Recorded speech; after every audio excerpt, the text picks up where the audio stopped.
बॉलिवूडमध्ये एकाच नावाचे अनेक चित्रपट किंवा एका चित्रपटाचे अनेक सिक्वल आपण अनेकदा पाहिलेत आणि असंच काहीसं घडलंय एका चित्रपटाच्या बाबतीत, ज्याचं नाव एक आहे, जो एक चित्रपट बनवलाय बापाने तर दुसरा मुलाने.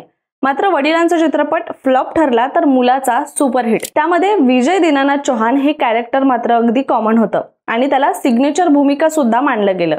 तुमच्या लक्षात आलंच असेल की मी कोणत्या चित्रपटाबद्दल बोलतेय, तर हा होता अग्निपथ मूवी. यश जोहर यांनी 1990 मध्ये अग्निपथ हा चित्रपट काढला आणि तब्बल 22 वर्षांनंतर म्हणजे 2012 ला यश जोहर यांनी 1990 मध्ये अग्निपथ हा चित्रपट काढला आणि तब्बल 22 वर्षांनंतर म्हणजे 2012 ला करण जोहरने त्याचा रिमेक काढला. हिंदी चित्रपट सृष्टीमध्ये यश जोहर यांनी अनेक आंतरराष्ट्रीय स्तरावरचे चित्रपट बॉलिवूडला दिलेले आहेत आणि कभी खुशी कभी गम, कुछ कुछ होता है, दोस्ताना यांसारखे चित्रपट करण जोहरने काढले. 1990च्या अग्निपथ या चित्रपटामध्ये अमिताभ बच्चन, नीलम कोठारी, डॅनी, अर्चना पूरणसिंग यांसारखी मोठी स्टारकास्ट होती. तरी सुद्धा हा चित्रपट फारशी कमाई करू शकला नाही. मात्र 2012 मध्ये आलेल्या अग्निपथ मध्ये ऋतिक रोशन, ऋषी कपूर, प्रियंका चोप्रा, संजय दत्त यांसारखे मोठे कलाकार होते.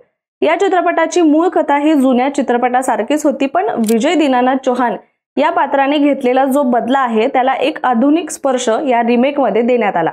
शिवाय यातील कांचा चीना हे संजय दत्तने साकारलेलं पात्र खूप गाजलं होतं. या चित्रपटाचं बजेट 57 कोटी रुपये होतं, परंतु भारतामध्ये या चित्रपटानं तब्बल 120 कोटींचा बिझनेस केला आणि चित्रपटाचं जगभरातील एकूण कलेक्शन हे 193 कोटी रुपये इतकं होतं. एका मुलाखतीदरम्यान या चित्रपटाबद्दल बोलताना, मी हा चित्रपट माझ्या वडिलांसाठी बनवला. 1990 मध्ये फ्लॉप झालेल्या अग्निपथ चित्रपटाला यशस्वी करून मला त्यांना श्रद्धांजली वाहायची होती, म्हणून मी या चित्रपटाचा रिमेक केला, असं करण जोहरने म्हटलं होतं.